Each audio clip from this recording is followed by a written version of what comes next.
The matter is going to start in 5 seconds. Start.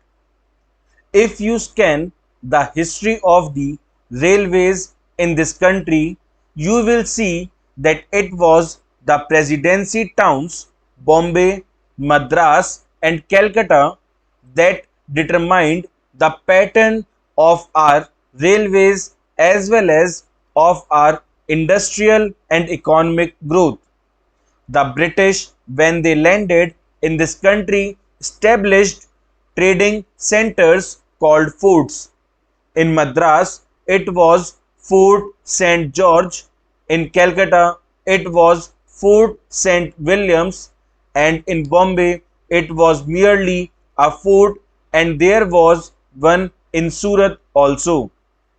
It is these trading establishments which determined the pattern of government, the pattern of administration, and every other pattern under the British regime. They constructed the railways, they established the industries, they located their armies with reference to these three presidency towns. This idea of the presidency towns determining the pattern of our social structure, industrial advancement, and the system of our railways still persists. That is the mental lag that is hampering the vision of the Planning Commission, the Railway Board, and the Railway Ministry. Sir, once I happened to travel from London to Rome by train. Another time I had to travel from Moscow to Leningrad by train. Nowhere did I find on the continent of Europe lines of varying breadth. It is all a uniform gauge. So is it in Russia? It may be 6 feet there. In America, in every industrial advanced country, you will find that the gauge is uniform. This very country which ruled us, namely the United Kingdom, had inside its border a uniform gauge, but they inflicted three systems of gauge on India.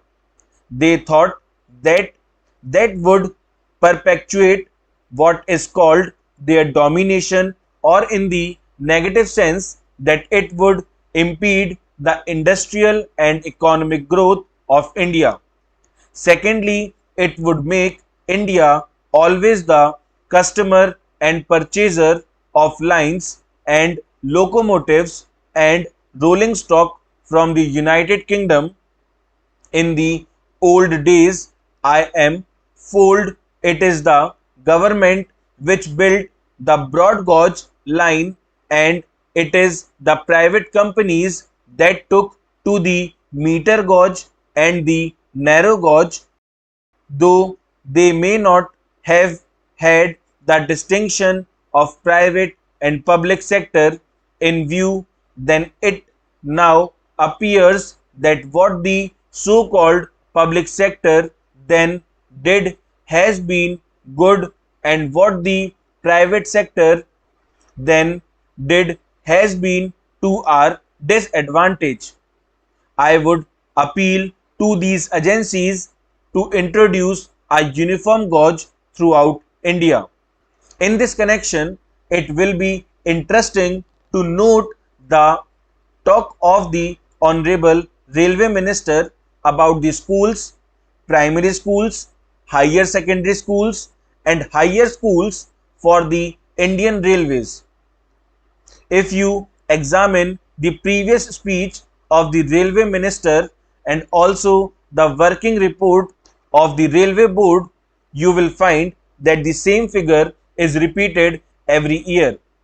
I have examined the figures and I find that this year only 16 schools have been added, out of which 13 are primary schools, one is a higher secondary school, and two are middle or high schools, instead of saying that they have been able only to provide 13 primary schools or one or two more high schools or higher secondary schools.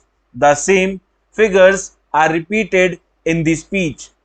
Although the Railway Board has all along been saying that education is the responsibility of the state and therefore the Railway Board does not own this responsibility, I would like to remind the Railway Minister about the agreement reached between the National Federation of Railwaymen and the Railway Board in the year 1955, according to which the Railway Board undertook to provide primary schools for the education of the children of railway employees.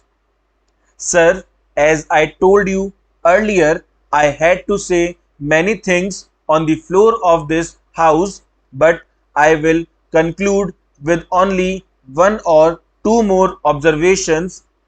I will first deal with the labor relations on the Indian Railways.